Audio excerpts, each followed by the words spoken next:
లేకుండా sports quota భర్తీ చెయ్యరు. వీళ్ళు దానికోసం ఒక జీవో ఇచ్చారు, డిఎస్సితో సంబంధం లేకుండా రిక్రూట్మెంట్ అని. నెంబర్ 1. రెండవది, అదే కరెక్ట్ అనుకుంటే అదే కొనసాగించాలి కదా. అలా కొనసాగించకుండా డైరెక్ట్గా మళ్ళీ ఆ తర్వాత ఇంకో జీవో తెచ్చి ఇకపైన చేసేటటువంటి వాటిలో, అంటే ఇకపైన మళ్ళీ డిఎస్సి పరీక్ష రాసిన వాళ్ళకే స్పోర్ట్స్ కోటా అన్నారు. ఇలాగా కొన్ని వందల మందికి జాబ్స్ ఇచ్చారు. పరీక్ష రాయని వాడికి ఉద్యోగం ఇచ్చారు. పరీక్ష రాసిన వాళ్ళల్లో మెరిటోరియస్ అవార్డ్స్ గెలుచుకున్న అర్జున అవార్డు గ్రహీతకు కూడా ఇవ్వలేదు.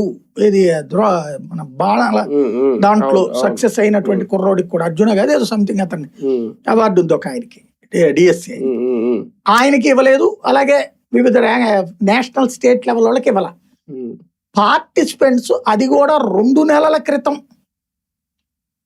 పార్టిసిపేట్ చేసినట్టుగా, అది ఇంటర్ స్కూలు లాంటి పోటీల్లో 2 నెలల క్రితం పార్టిసిపేట్ చేసిన వాళ్ళకు కూడా ఇచ్చారు ఇక్కడ. ఒకటి.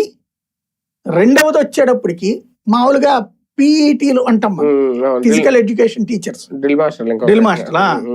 ఆ పీఈటీ పోస్టులకి బీపీఈటీ పాస్ అవ్వాలి, బ్యాచిలర్ ఆఫ్ ఇది పాస్ అవ్వాలి, బీపీఈడీనో ఏదో ఉంటది. దాంట్లో పాస్ కాకపోయినా కూడా ఇచ్చేసారట ఉద్యోగం. ఇచ్చి 5 ఏళ్లలోపు వాళ్ళు అది పాస్ అవ్వాలని పెట్టారట.